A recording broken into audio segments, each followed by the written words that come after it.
बिस्मिल्लाहिर्रहमानिर्रहीम। मैं हूं इमरान खुराना और आप देख रहे हैं मक्की न्यूज़। खबर शामिल करते हैं रायविंड से। मजहबी सियासी जमातों की फ़लस्तीन से यकजहती के लिए जुलूस व रैलियाँ। फ़लस्तीनी मुसलमानों के कत्लेआम पर आलमी बरादरी की खामोशी काबिल मज़म्मत।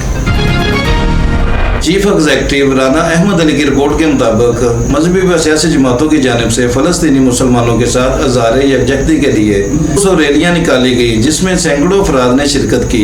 मुकर्रीन से खिताब करते हुए कहा कि इसराइल ने फ़लस्तीनी मुसलमानों का कत्लेआम शुरू कर रखा है। इस पर आलमी बरादरी की खामोशी काबिल मज़म्मत है। आज दुनिया इसराइली मुजालिम पर सरापा एहतजाज है, लेकिन अमन की आलमी ठेकेदारों को सांप सूंघ गया है।